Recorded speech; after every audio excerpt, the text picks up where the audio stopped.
I'm going to talk about preservation success stories in Kentucky. A few of you all might have seen some of this. It's hard to cover preservation in Kentucky without talking about a few things we've been doing for a while. So I'll give a brief overview of kind of what and how we operate preservation, and then we'll go into some of our successful projects and such. So first up, it's hard to really talk about pavement projects without looking at our roads. So just real quick, this is just a map of all of our state maintained highways. Quickly, we have about 6,400 interstate and parkway lane miles and about 32,000 other primary and secondary lane miles. And then separate from that, about 25,000 rural secondary miles. So those top two, interstates and parkways and primary and secondary, that's what we maintain, and then a separate department maintains those rural secondary routes. The one important part is that as we've progressed our program along, a lot of the same district personnel who maintain those top two roadway categories also maintain that bottom one. It's just funded separately. So they've taken the things they've learned through our preventive maintenance process and have applied those to the rural secondary system as well, and have seen some success there also. Moving on, around the mid-2000s, we started having or seeing problems with our roadways that we couldn't maintain with our current or then current funding and methods of rehab for our pavements. Due to several issues from lack of funding to mix changes, we began to see a worsening in that pavement condition. And so we started looking into better ways to manage our pavements and how to improve our pavement condition. This is probably the slide, or at least that some of you have heard about, or we've talked about for several years. But in 2007, we applied our first preventive maintenance treatment. And we slowly, over the next 5 years through 2012, increased those projects and began to use more of those preventive maintenance treatments. So we recognized a need for more collaboration between all the stakeholders in order to ensure success of those projects. We had some early failures. We had some issues that we couldn't identify and address. So we really wanted a method and a forum to kind of get those problems worked out. So the other thing we really wanted was to get buy-in and participation from the districts. We didn't really want to drive this as a central office or entity. We wanted the district and the people out on the roads working on the front lines kind of to drive this program. We wanted to get buy-in from those district personnel, and because they would be the people ultimately selecting and administering these projects. So in 2014, we formed the Preventive Maintenance Alliance. So that group was formed to focus on pavement preservation. So we had the various members of this group. We had central office pavement management, central office materials, roadway maintenance, and then district personnel from the project delivery and preservation branch. And we also had the district engineers involved. The goals from this Preventive Maintenance Alliance were to maintain this data-driven process, ensure the quality applications, track project performance, increase treatment options, and guide research. So we wanted to select the appropriate projects through objective condition data with consideration to cost benefit, ensure quality applications by training staff, and perform annual reviews of project success and failure, track project performance and estimate life extensions by collecting complete condition data every other year, and increase treatment options for the state. And of course, still participate in national and regional efforts to improve those applications and gather national data on this life extensions. So one of the important things we started along with PMA is the PMA Spring Training. So I'd say this is one of the big drivers to the success of our program. So we really wanted to get a forum in state to gather all of our district personnel and provide training, provide feedback to them and from them, and really improve the application of our treatments every chance we could. So we set up these spring training meetings to have education, train on project selection. We had industry participation. So that industry participation was vital to our program as well. We had industry come in, train us on using particular treatments, train us on equipment. We had demonstrations of various equipment, construction application, calibration. All these things went into the spring training, and we required our district personnel to attend these trainings to get funding. That training is usually 2 to 3 days long, has a wide audience, including industry. We invited local officials to come in, other agencies outside of our state. It's been very successful up until, of course, COVID hit.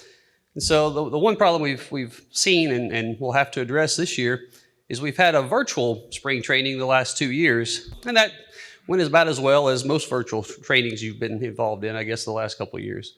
So you lose that hands-on feel. You lose, just like this audience here, you kind of lose the ability to go out and chat in the break room and discuss topics kind of off the presentation track. So this year we're going to do some regional trainings instead of one centralized training. So we're actually going to go out and try to do some catch-up and do some regional trainings to help get us back on track from these last couple of years of virtual. Just a few pictures of the on-site training. We had very good industry participation throughout the years, and we're very grateful to our industry partners. They played a critical role in the success of our program. So they would come on site, bring equipment, kind of a show and tell kind of thing, do some on-site training. I think here's a microsurface machine that was brought on site. Kind of got to poke around on it and see what all the parts did. So that was helpful to a lot of our district crews because they could come in, see what they were going to see on the jobs coming up that summer, and then kind of know what to look for as far as an inspection and whether it was working right or not working right, and that sort of thing. And just like this group today, we tried to gather all these like people together to share ideas, have question answers. We had panel sessions too in these spring trainings. So it was very beneficial to everybody involved just to hear what one district problems were and try to find a solution to those from other districts. So in addition to the spring trainings, we had a fall meeting. These are a little more business oriented, but it's focused on training still. We always have a project review. So kind of, we've gone through the construction season, we get to the fall, we have a meeting and look at what went wrong, what went right, what specifications do we need to change, lessons learned from contractors, essentially covering anything and everything you can think of that might have gone wrong or gone right through the summer.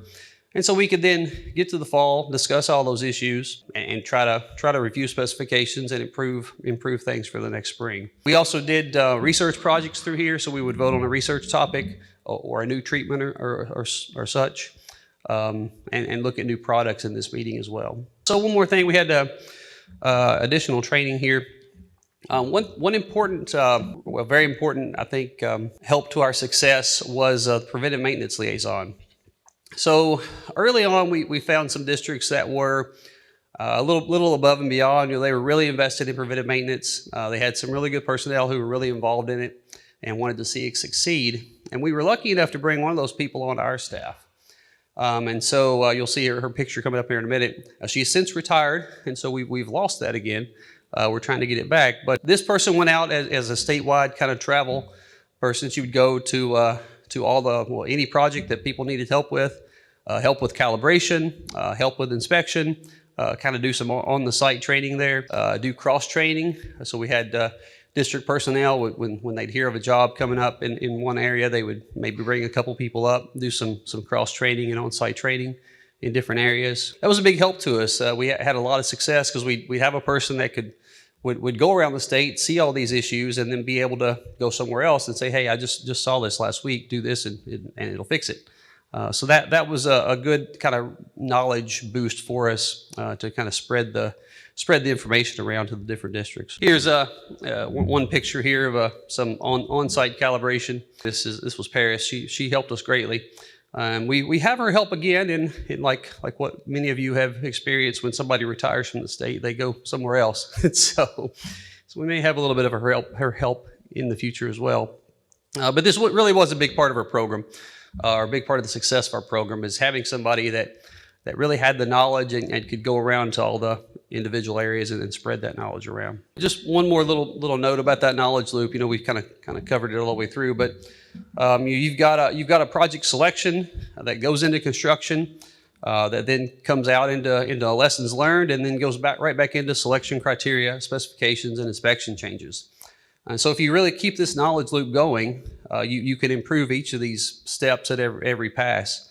And so that's what we've tried to do over the last essentially 8 years now is improve this knowledge loop at every step. Get into just two little graphs here. I'm not going to try to bore you too much with numbers and bars and all that kind of stuff, but just quickly a look at our program over the years. You can see there in 2015, we started getting a little bit of, I guess, acceptable funding or usable funding. We didn't have to just pick a few projects here and there.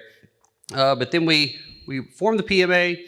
We started getting a little bit of funding. Tracy worked really hard to get us more funding, and so we finally got up to a goal level or a usable level of funding there in 2017. We've fairly well maintained that throughout 2021, except for that one little low bar there in 2020. That's okay. And then of course 2022 isn't completed yet. Getting back to successful program though, one thing that's important to have a successful program is to have sustained funding. There's a few reasons for this. Namely though, it's important for contractors to know you're going to have funding so they can have forces ready to bid the work that you put out. And if you put out, $10 or $20 million one year and then nothing the next, contractors can't rely on that. They can't keep staff trained, equipment operational, and that sort of thing. So sustained funding is important, not just for us as a state to get projects out, but it's important for contractors too, so they can actually gauge that work and be ready to bid it. It also, one more thing, allows your staff and your inspectors to be competent and ready to inspect those jobs.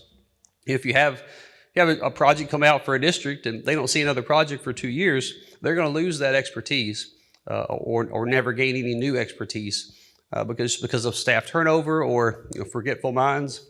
If I don't do something for 2 years, I forget it too.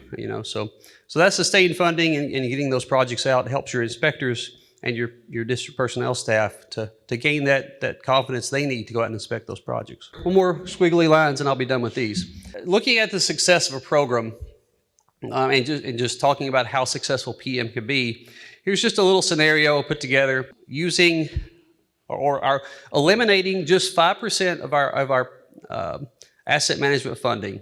So taking away that 5% in preventive maintenance projects we do, in 6 years' time, leads to a 3.2% difference in our poor pavements.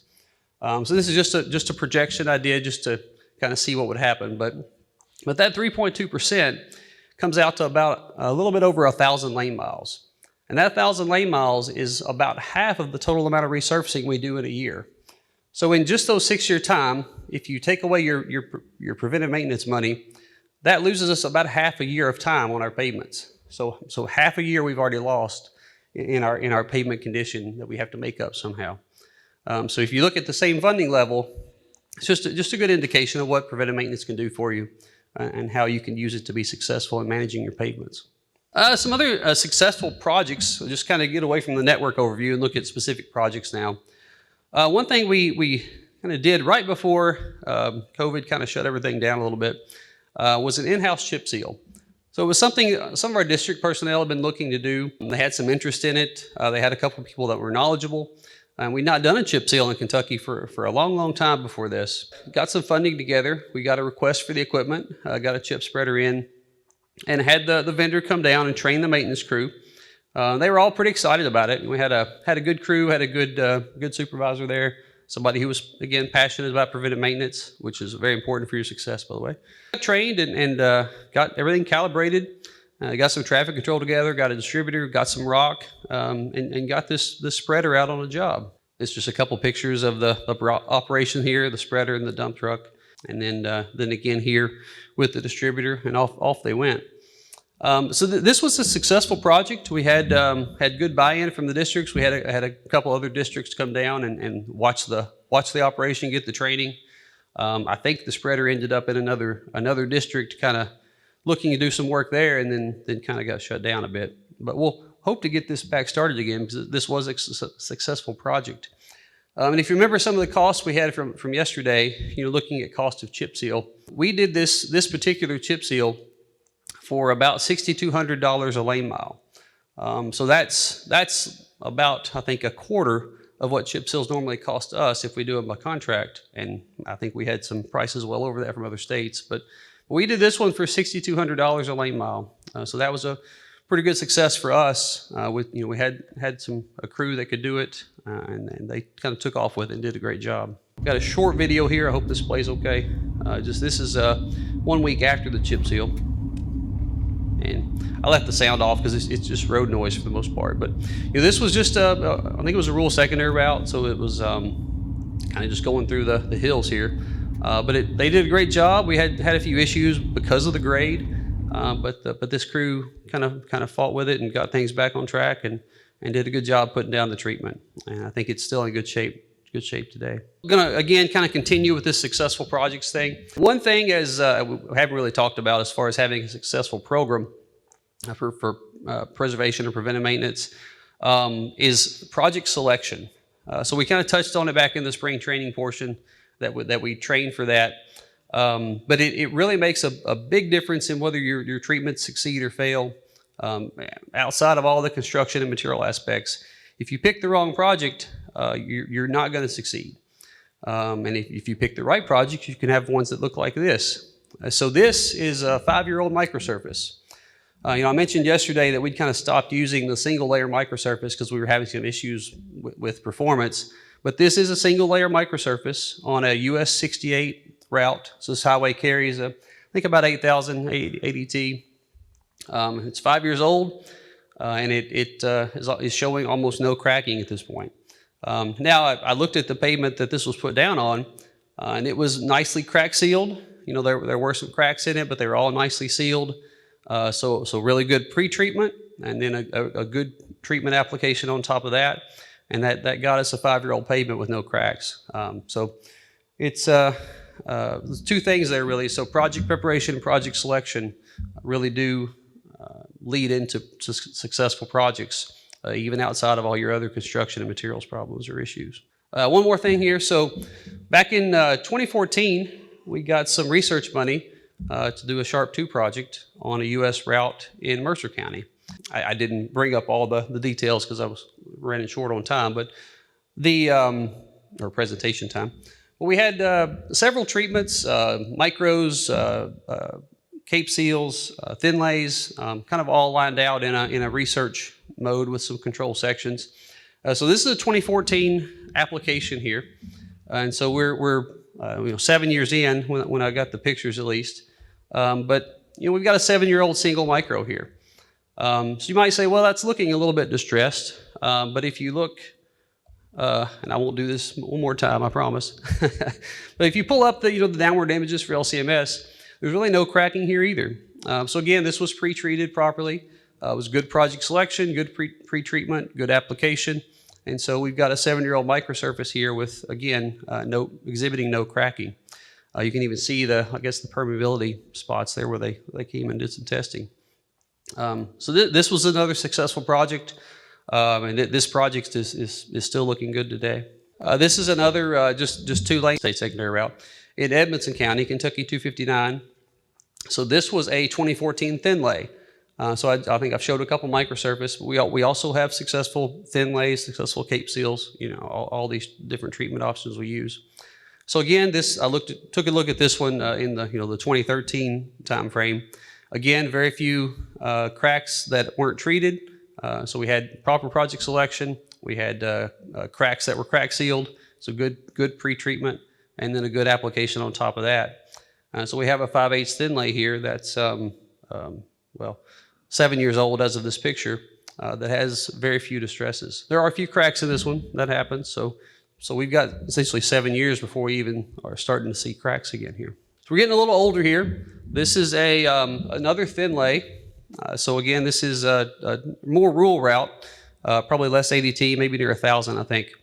So Todd County, Kentucky 178. This is a 9-year-old thin lay. And you might not be able to see it in this picture, but there are some cracks in this pavement. It's starting to crack. But we got 9 years out of a 5/8 inch thin lay that would probably rival some of our regular resurfacing contracts.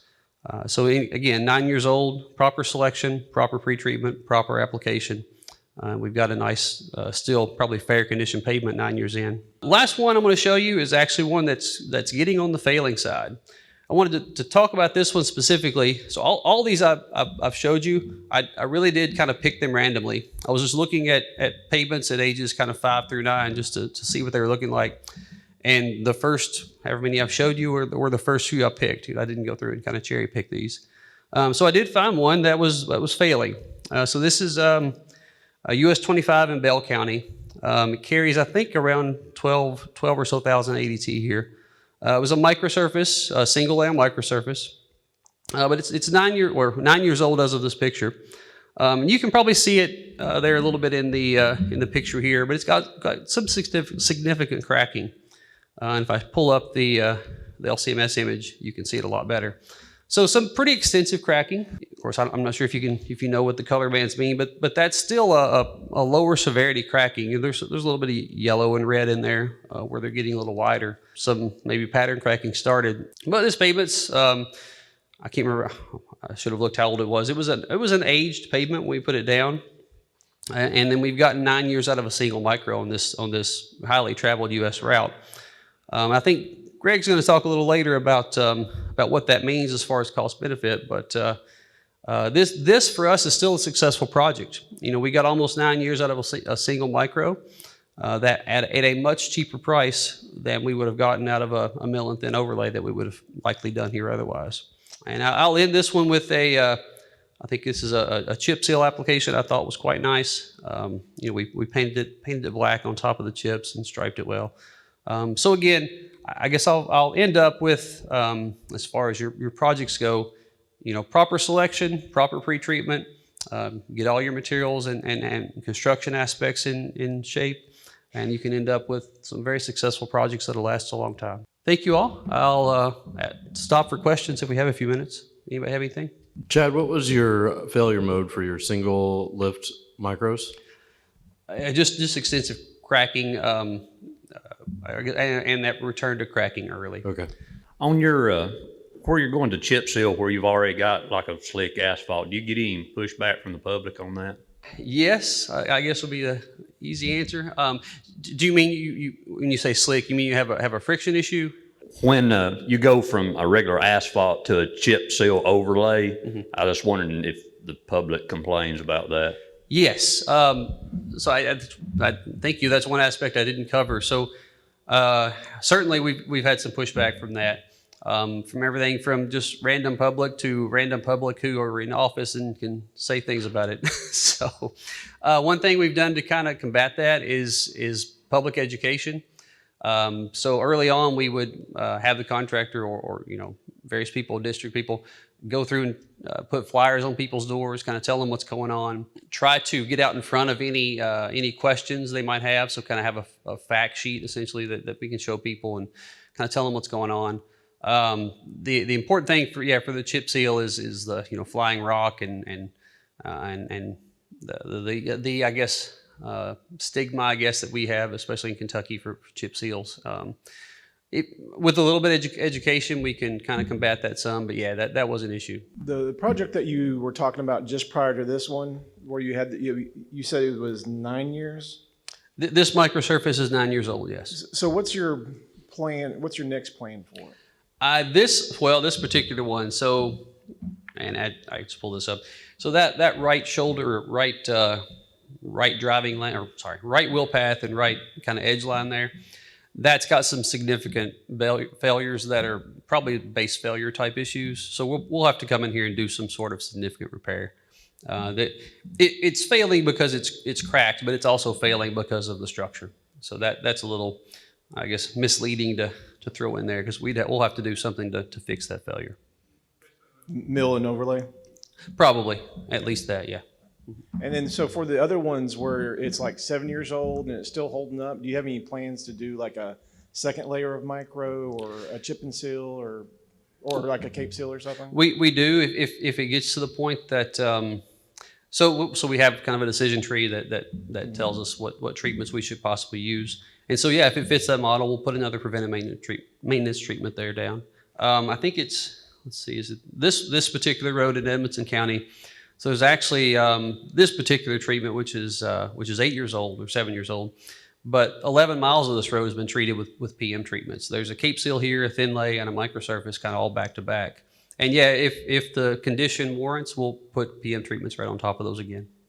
So when you do, let's say, a single layer micro, are you keeping an eye on it and then seeing it when it hits a certain point, then you're going to do a part of your decision tree, like you'll do this or this? We do that on the network as a whole.